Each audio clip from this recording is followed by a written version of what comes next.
pertama, honorer itu pahlawan. Honorer itu pejuang, sudah lama mengabdi buat bangsa. Tapi ada yang puluhan tahun, ada yang bahkan udah mau pensiun, tapi nasibnya tidak pernah diberi kejelasan. Undang-undang ASN yang baru itu memudahkan juga untuk memecat ASN yang tidak berprestasi. Honorer yang bukan pahlawan, tapi ini honorer yang saya sebut waktu itu pengkhianat lah gitu. Sudut Dengar Parlemen. Halo, apa kabar pendengar dan pemirsa Sudut Dengar Parlemen? Balik lagi sama Nadia Kanaya. Di suasana yang cerah ceria ya, Nadia harapkan semuanya dalam kondisi sehat dan baik. Karena ada berita yang bagus buat para honorer. Undang-undang ASN sudah disahkan pada Oktober 2023 tahun lalu. Nah, kita harapkan semoga prosesnya lebih cepat ya kan, turunannya juga lebih cepat walaupun katanya dijanjikannya di April 2024 turunannya sudah ada. Kita mau membahas soal ini soalnya. Kita mau membahas gimana sih nasib honorer-honorer pasca ada undang-undang ASN ini. Apakah memang benar-benar sudah pasti nih akan ada pengangkatan? Wah, angin segar, semuanya jadi tenang, semua happy, cerah ceria. Tapi apa sih sebenarnya nantinya yang didapatkan dari honorer ketika sudah diangkat? Nah, kita bahas lebih dalam. Bersama siapa? Tentu saja sudah ada yang expert yang akan menemani Nadia. Sudah ada Bapak Mardhani Alisera yang merupakan anggota Komisi 2 DPR RI yang lagi sibuk sekali. Saya lihat banyak di Jatinegara. Kalau mungkin yang lewat-lewat situ ada Bapak Mardhani. Terima kasih sudah menyempatkan waktu. Alhamdulillah. Saya juga salah satu followers Bapak, begitu romantis sekali bersama istri. Aduh, senang sekali ya. Semoga bisa menjadi contoh buat semuanya. Amin. Ya kan Pak ya. Kalau waktu itu kita mengundang ke SDP ngobrolin soal diplomasi karena merupakan wakil ketua BKSAP. Nah, sekarang sebagai anggota Komisi 2 karena memang suara Bapak cukup nyaring menyuarakan soal honorer. Keresahan Bapak ini udah kayak mau ngomongin stand up komedi. Keresahan Bapak sendiri soal honorer ini seperti apa sih, Pak? Ya, bismillahirrahmanirrahim. Yang pertama, honorer itu pahlawan. Honorer itu pejuang, sudah lama mengabdi buat bangsa. Tapi ada yang puluhan tahun, ada yang bahkan udah mau pensiun, tapi nasibnya tidak pernah diberi kejelasan. Undang-undang ASN tahun 2023 yang kita sahkan secara tegas Desember 2024 seluruh honorer masalahnya sudah diselesaikan. Nah, ada pintunya. P3K, pegawai pemerintah dengan perjanjian kontrak. Nah, nanti karena mungkin beban ekonominya besar, dibagi dua dulu. Ada yang full timer, ada penuh waktu, ada yang paruh waktu. Tetapi targetnya semuanya full penuh waktu. Oke, karena Bapak sudah menyinggung soal paruh waktu. Ini banyak juga yang meresahkan. Apa sih maksudnya paruh waktu? Bukannya tadinya nih paruh waktu ini diutamakan bagi cleaning service, OB. Nah, apakah nantinya skema ini tetap diperuntukkan untuk mereka atau memang semuanya akan menjadi paruh waktu terlebih dahulu? Tidak semuanya. Mereka yang layak full timer memang pekerjaannya full timer, dan keuangan kan gini. Ada 3. Pertama, kewajiban mengangkat semua. Karena sekarang tuh hampir totalnya itu 2,3 juta, tapi mungkin 400 ribuan sudah mulai terserap juga dalam pengangkatan 2 kali, tinggal 1,7 atau 1,8 juta. Nah, menyerap 1,8 juta honorer dalam waktu yang bersamaan, itu beban keuangan negaranya belum berat, cukup. Termasuk beban keuangan daerah. Rata-rata kan profil ASN kita ya, itu kan 22% di pusat, 78% di daerah. Nah, daerah masih mikir dari mana nyari uangnya, tapi oleh kita, oleh undang-undang, pokoknya terima. Nah, biar diterima dulu semuanya, masuk gerbong dulu. Jadi ada gerbong yang full time, penuh waktu, ada yang paruh waktu. Tetapi yang paruh waktu pelan-pelan akan dipindahkan menjadi yang penuh waktu. Ketika perekonomian dari suatu lembaga Ketika atau memang penataan diselesaikan kayak gini nih, di atas lagi ditata. Ini undang-undang ASN yang baru tuh memudahkan juga untuk memecat ASN yang tidak berprestasi. wow. Kalau dulu pokoknya sekali jadi ASN udah ongkang-ongkang kaki atau nggak kerja juga susah sekali dipecat itu. Nah sekarang dengan kemudahannya jadi mereka yang berprestasi cepat karirnya, mereka yang nggak berprestasi cepat keluar gitu loh. Oke. Nah dengan gerbong atasnya kosong, gerbang bawahnya naik terus itu. Dan saat yang sama karena mereka sudah ada, rekrutmen berikutnya yang utama ini dulu diberesin nih, dinaikin dulu gitu loh. Oke. Kalau Nah. kalau memang rekrutmen yang ini diberesin nih, tapi kalau kita lihat di media sosial nih, udah rame pembukaan CPNS juga. Iya. Ini juga cukup mengkhawatirkan. Artinya kan kita juga belum tersentuh nih honorer-honorer ini. Tapi sudah membuka lagi keran untuk CPNS di 2024. Skemanya seperti apa? Apakah nanti tetap yang honorer yang harusnya di P3-kan yang dijanjikan Desember ini akan goals akan tetap diutamakan? Iya, jadi ada dua proses berbeda. Oh, berarti Satu, komitmen DPR dengan pemerintah memastikan 2,3 kalau belakangan tinggal 1,7 juta lah, karena 500 sampai 600 sudah masuk P3K, udah ada yang inisiatif sendiri mereka. Jadi mereka udah masuk gerbong. Kalau kemarin data terakhir dari BKN 1,7 juta, ini wajib Desember 2024 diserap semuanya Oke. menjadi P3K Oke. atau ASN langsung, sesuai dengan kualifikasinya, karena mereka tetap harus dites tapi tidak pakai sistem Seperti kalau CPNS biasa CPNS. kan dia ada gradingnya itu, ada passing grade Passing namanya. grade, iya. Kalau ini enggak, pokoknya tes dulu, nanti peringkat. Misal tes 10 orang, 1 sampai 10, 1 sampai 5 masuk dulu. Oh, 5 itu sampai yang jadi- 6 sampai 10 berikutnya. berarti yang 1 sampai 5 adalah yang full time itu. Kemungkinan besar full timer. Oke. Karena mereka punya kualifikasi.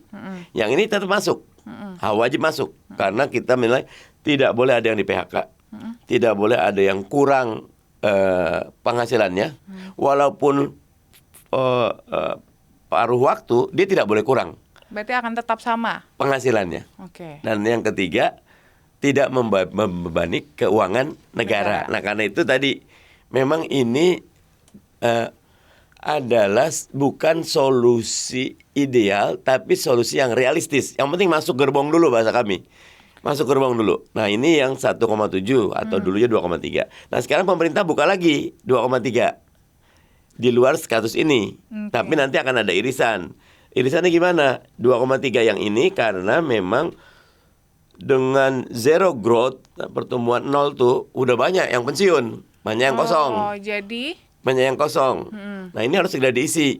Nah kan antara 2,3 atau 1,7 yang honorer ini tidak semuanya fit in sesuai dengan yang sudah ada kekosongan itu. pos-pos yang kosong ini. Oke. Yang pos kosong ini tetap dibuka, fresh graduate atau siapapun boleh daftar untuk ngisi kekosongan. Karena mereka nih yang di sini nih kan ada yang teman-teman yang tenaga kependidikan, yang tadi driver, ada yang tukang jaga sekolah, ada yang laboran, ada yang mungkin petugas administrasi. Iya. Sementara yang di sini yang diperlukan tenaga-tenaga technical, yang skillful. Nah, dari 2,3 900.000 dibuka untuk masuk ke poin-poin yang di sini.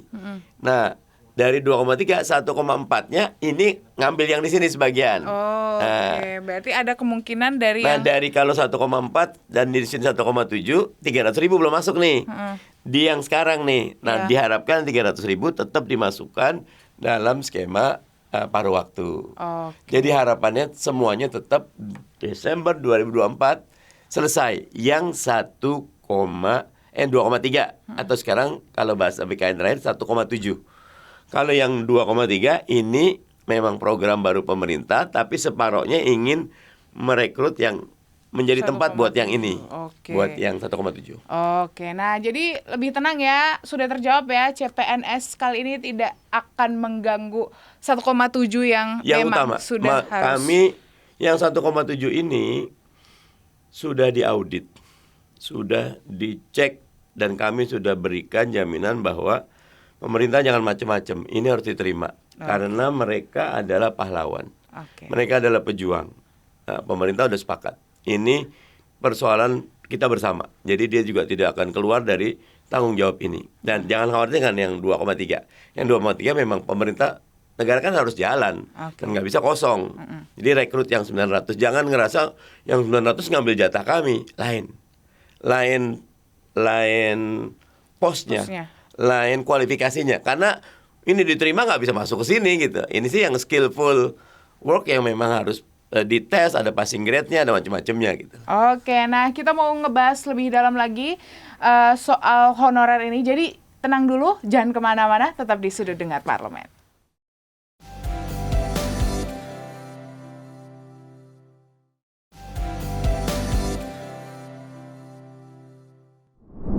Kembali lagi di Sudut Dengar Parlemen. Kita masih membahas honorer. Kemarin Pak, saya mau sedikit cerita. Kita sempat mengundang salah satu rekan Bapak juga di Komisi 2, Bapak Muras, dan itu banyak sekali komentar terkait gimana nasib saya yang sudah mengabdi.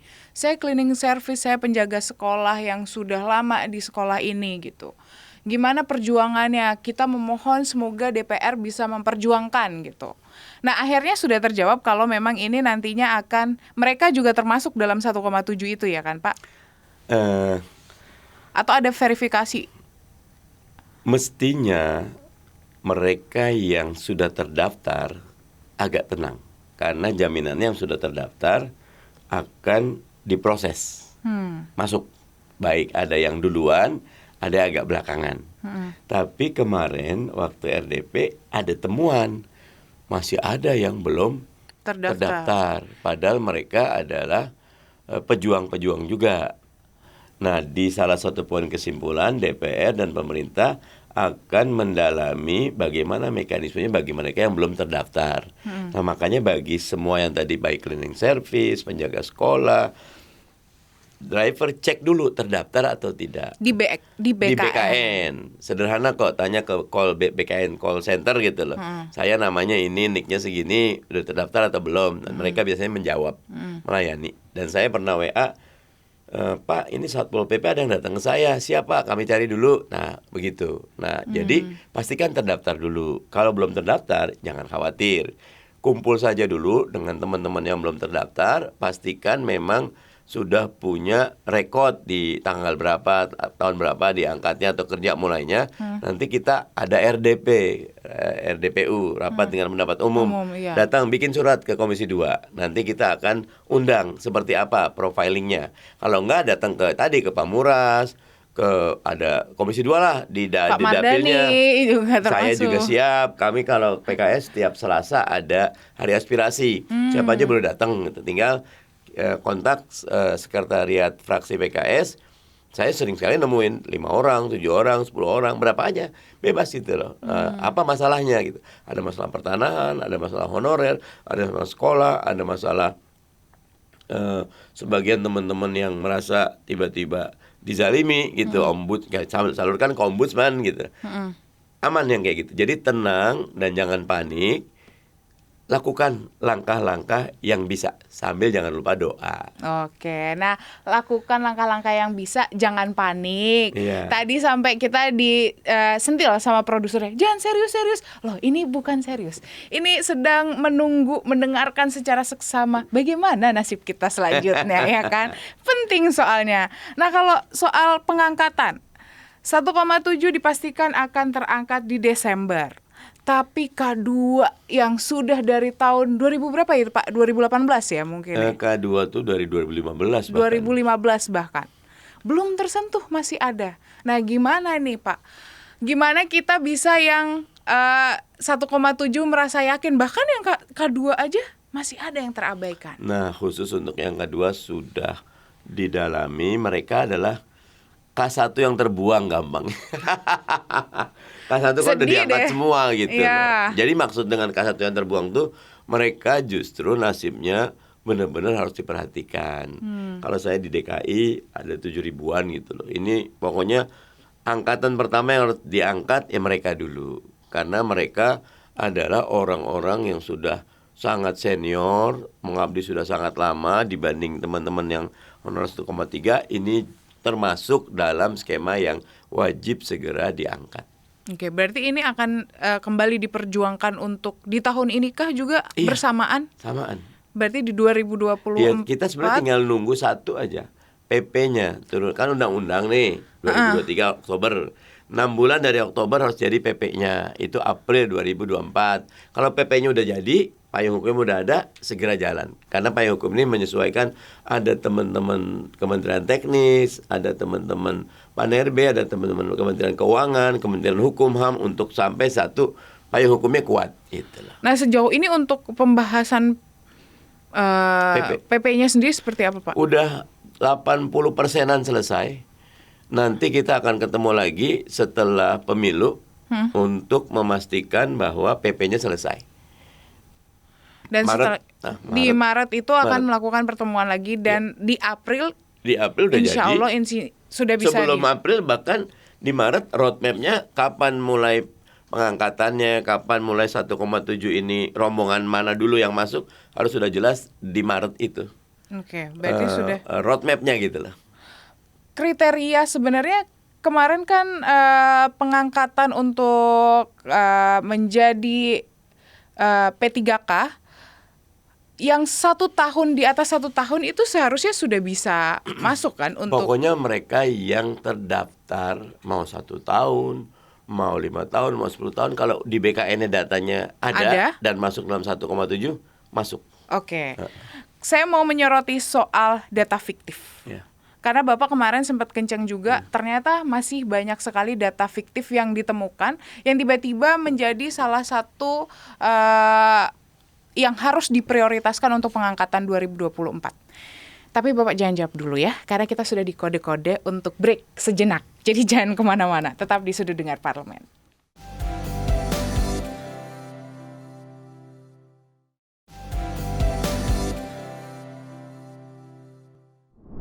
Kembali lagi di Sudut Dengar Parlemen, tentunya masih sama Nadia Kanaya dan Pak Mardhani. Kita masih membahas soal honorer. Sedih deh, kenapa ketika membahas ini waktu begitu cepat? Tambahin aja, tambahin. Oh, tambahin. Kita undang lagi. Pak, kemarin saya sempat melihat di beberapa media bagaimana kerasnya Bapak menyuarakan terkait dengan data fiktif. Nah, seperti apa Pak? Memang benar adanya temuan itu? Kalau bahasa teman PAN-RB dan BKN sih, datanya unreliable. Kan diajukan tuh 2, berapa juta ketika mereka bareng dengan BPKP melakukan audit, banyak data yang kebuang. Dan karena itulah dalam pembahasan di Undang-Undang ASN, selain keputusan Desember 2024 seluruh honorer sudah masuk, sudah diangkat, selesai urusannya, juga ada kewajiban melakukan audit data. Karena kami ingin ada 2 jenis honorer nih, honorer pejuang, ya, dan ada satu lagi, saya agak keras gitu ya, honorer yang bukan pahlawan, tapi ini honorer yang saya sebut waktu itu pengkhianat lah gitu, karena mereka bukan honorer, mereka nggak kerja gitu lah, cuma karena dekat dengan elit di daerah mereka dapat privilege dimasukkan gitu loh. Nah, honorer pejuang harus diperjuangkan, dan honorer yang pengkhianat ini atau honorer yang jadi-jadian ini harus dibuang, sehingga nanti nggak ngambil jatahnya teman-teman yang sudah berjuang. Dan mudah kok kalau ngecek ke lapangan ketahuan mana yang pejuang, pekerjaannya jelas, hari-harinya jelas, dan mana yang nggak pernah datang tapi namanya tercantum. Ini yang pengen kita buang. Alhamdulillah PAN-RB bareng BKN bekerja sama dengan BPKP melakukan audit ini dengan seksama. Gitu. Tapi kalau Bapak melihatnya sampai adanya data fiktif, artinya ini dari sistem juga masih ada yang lemah gitu. Sampai ada. Karena memang pengajuannya banyak dari daerah. Dan institusi di daerah, misal kalau bupatinya Ada kasus di Solok Selatan itu, yang lama dibuang, yang baru dimasukin gitu loh. Yang lama itu datang ke kami, 200 orang, kami advokasi, ketemu dengan Pan RB, bahkan kita temukan dengan Gubernur Sumatera Barat, tapi masih belum selesai. Kemarin kita dorong lagi biar ini dibantu diselesaikan. Bersyukurnya mereka yang di bawah kotak-katik itu tidak bisa masuk ke sistemnya BKN. Data mereka di BKN ada, tetap selamat, tapi ditutup oleh di daerah gitu. Nah, ketika kita ke PN, ada Pak, datanya aman kok, tidak berubah gitu. Nah, kami sedang tapi kan nggak bisa. BKN itu kan cuma pool data aja, pengajuannya tetap dari daerah gitu. Nah, daerah ini mau kita tegur biar dia sesuai dengan kenyataan, jangan mengangkat honorer yang bukan haknya. Oke, nah terkait dengan Bapak sudah menyinggung soal daerah, kita mau membahas juga soal peniadaan ASN antara pusat dan daerah ini. Seperti apa sih sebenarnya dari wacana itu nantinya ke depan? Ya tentu pendetailannya kita masih nunggu PP ya, karena di undang-undang ASN yang baru tuh ada istilah seamless. Seamless tuh dia bisa bergerak kemana aja gitu. Kalau sekarang kan kalau udah di satu institusi ya di sini aja gitu. Kalau nanti banyak posisi terbuka, dia bisa pindah ke pusat, dia bisa turun lagi ke daerah, dia bisa ke departemen teknis, dia bisa seamless. Seamless artinya tidak ada lagi hambatan dan rintangan. Kalau emang dia sesuai kualifikasinya, dia cocok, bisa fit in gitu lah. Nah, itu yang intinya gini. Dulu selamanya dianggap bahwa namanya PNS itu seperti dinosaurus. Udah lama nggak berubah-berubah, akan selalu kalah ketika agility-nya, daya geraknya, daya lenturnya dibandingkan dengan swasta. Nah, kita ingin ASN itu mobilitasnya tetap vertikal kah, horizontal kah, kecenderungannya kemana, itu dimudahkan sehingga betul-betul nanti ketemu. Karena gini, bagaimana kita bisa melayani masyarakat dengan baik kalau ASN-nya tidak merasa dia pada posisi yang terbaik untuk gitu. Tidak fit in. Dia, saya bukan di sini loh cocoknya gitu. Saya maunya ini loh. Ya coba, Anda coba tekun ini, bisa jalan. Sehingga karena ketika dia cuma melaksanakan kewajiban untuk menggugurkan, layanan udah tutup gitu. Tapi beda kalau yang pakai hati, emang buka lagi, udah habis waktunya. Jangan, kita bantu kok. Ayo Pak, sini Pak. Selesai. Nah, itu yang kita inginkan. Jadi betul-betul ASN melayani dengan hati, ASN melayani dengan passionate, ASN melayani memang ini nih passion saya loh. Saya berasa berharga. Nah kan misal ada cerita tuh kan, ada yang petugas cuma bersihin di hanggar pesawat, bersihin baut tapi rapi bersih. Jadi setiap orang tuh bukan bersihin bautnya, bukan pilotnya. Pilot penting, yang bersihin baut juga penting juga. Nah, perasaan merasa bahwa dia adalah orang yang spesial harus ada di ASN kita. Dan itu membuat mereka melayani dengan hati. Artinya sudah ada pertimbangan soal passion di sini. Benar. Harus ada passion dan yang talent pool, bahkan bakat, minatnya di mana nih? Kita punya talent pool nanti. National Talent Pool itulah, atau pusat bakat nasional. Nanti cocoknya di mana gitu loh. Karena kita nggak bisa menghadapi masa depan dengan attitude, dengan karakter ASN yang penting saya udah ngerjain tugas, nggak bisa. Yang menggugurkan tugas saja. Yang menggugurkan kewajiban. Dia yang harus kayaknya dia usul ke atasannya, Pak, Bu, ini kayaknya ke depan harus begini, harus lebih baik. Dan itu dihargai, itu diberi, didorong. Jangan pokoknya kalau usul apa-apa dimarahin. Nah itu kita jadi dinosaurus itu.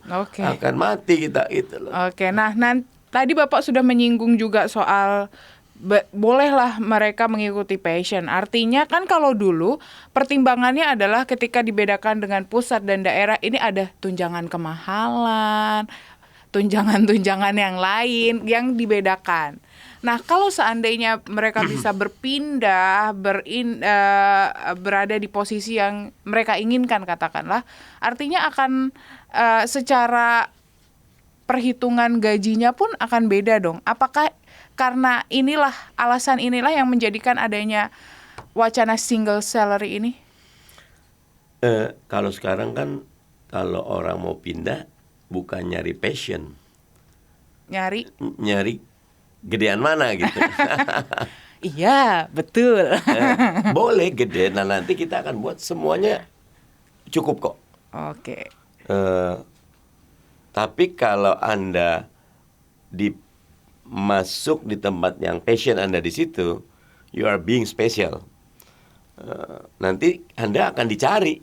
Anda nanti akan misal jadi guru, misal. Guru itu kan tinggal nekuni aja. Kalau dia jadi guru geografi terbaik, maka semua orang akan ngundang dia loh. Jadi guru PKK terbaik, gitu. Jadi guru sejarah terbaik. Karena dia punya metode yang terus ditekuni, terus dia menambah pengetahuan, skillnya, komunikasinya, kemampuan presentasinya. Indah kok. Nah jadi orang tuh nanti, dan cukup. Jangan bilang jadi guru gak cukup. Jangan, harus cukup. Harus cukup. Nah tapi tetap untuk daerah 3T, terluar, terdepan, termiskin, ada skema khusus memang. Misalnya yang di Papua ya harus 1,5 sampai 2 kali gaji normal misal. Sehingga, nah tapi kalau single salary system beda sama ini semua. Bedanya gini. Misal ada pokoknya di dalam komponen gaji itu ada gaji pokok, ada tunjangan transportasi, ada tunjangan untuk perumahan, nanti nggak ada. Pokoknya segini aja gitu loh. Dan gede gitu loh. Wah. Jadi nggak harus yang nanti dipisah-pisah kan kalau Anda nggak masuk berapa hari tunjangan transportasinya berkurang, ini berkurang gitu. Akhirnya orang maksain walaupun sakit datang absen, habis itu pulang tidur gitu. Itu kan namanya kita dosa, berbohong gitu kan gitu. Karena apa, di komponen salary-nya ada poin-poin detail kayak gitu. Sekarang pokoknya Anda ini kinerja Anda yang diukur. Oke, Gitu. Berarti disesuaikan dengan berarti sudah tidak menyesuaikan dari golongan tapi lebih ke jabatan ya kalau tetap golongan ada, tetapi kalau sekarang kan kalau golongan tinggi gaji makin tinggi. Kalau sekarang enggak. Kalau fungsionalnya bagus, orang lebih didorong ke fungsional, jangan ke struktural gitu. Jadi saya pernah sekolah di Malaysia itu. Dosen saya itu dekan. Mardani, saya ini dekan, tapi tak suka saya dekan. Kenapa? Saya gaji kalau profesor biasa 6.000 ringgit. Kalau dekan 6.500 ringgit. Cuma beda 500. Beban administrasi banyak, saya tak boleh riset, tak boleh. Saya tanya, itu saya nggak mau itu. Nah nanti kita nggak berlomba-lomba dapat jabatan, enggak. Karena Anda memang keahlian di sini, udah gede di sini gitu loh. Tadi beda cuma kalau di sini itu kalau 6.000 katakan 24 juta, 6.500 30 juta katakan 29 juta. Ya 24 sama 29 beda 5 juta, nggak mau mereka. Dengan yang ini bisa riset, bisa macam-macam. Kalau di kita kan gaji dosen biasa 4 juta, gaji dekan 20 juta gitu loh. Jadi orang berlomba-lomba pengen jadi. Kalau sini enggak gitu loh. Gaji dosennya bukan gajinya 16 gitu loh. Ini tetap 20. Jadi orang nggak pengen jadi dosen semua. Nggak pengen jadi dekan, jadi dosen biasa juga 16 kok gitu loh. Jadi udah cukup jelas ya untuk informasi terkait honorer, kemudian ASN dan yang lain-lainnya, single salary juga termasuk. Sekarang Pak, saya walaupun udah di kode habis, saya mau sedikit aja dari Bapak, apa yang ingin Bapak sampaikan untuk teman-teman honorer yang sedang menunggu bulan April yang cerah ceria. Yang pertama, tetap semangat bekerja. Karena kerja itu benar harus dihargai oleh negara. Tapi membahagiakan orang lain karena kerja kita itu pahalanya jauh lebih banyak, keberkahan dan kebaikan yang jauh lebih banyak. Jadi jangan turun kinerjanya karena ada gonjang-ganjing di sisi peraturan. Jangan. Gusti Allah rasa Allah tidak tidur katanya. Kerja aja yang tekun, yang ikhlas. Dan terakhir, jangan lupa mengasah diri. Karena kalaupun udah jadi ASN, udah jadi P3K, tapi kalau tidak mengasah diri, ketinggalan dari perkembangan zaman, ya kita tersisi lagi nanti. Itulah.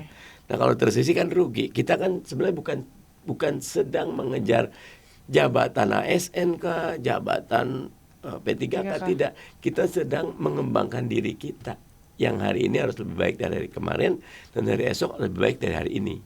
Jadi belajar terus, tingkatkan diri terus, dan jangan lupa senyum terus. Wah, senyum terus dan kita akan mengakhiri hari ini dengan senyum cerah ceria. Amin. Dari informasi yang ditangkap, dari keceriaan dari Pak Mardhani juga yang sudah meluangkan waktu di sela-sela kesibukannya. Terima kasih Bapak sudah hadir, jangan kapok untuk mampir di Sudut Dengar Parlemen. Keren kok, studionya keren. Oke. Terima kasih buat pendengar dan pemirsa Sudut Dengar Parlemen. Terus saksikan dan boleh banget di komen di kanal YouTube-nya.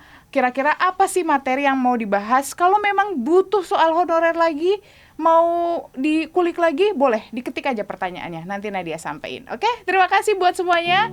Nadia dan semua kru termasuk Pak Mardhani juga undur diri. Sampai ketemu di Sudut Dengar Parlemen episode selanjutnya. Bye-bye.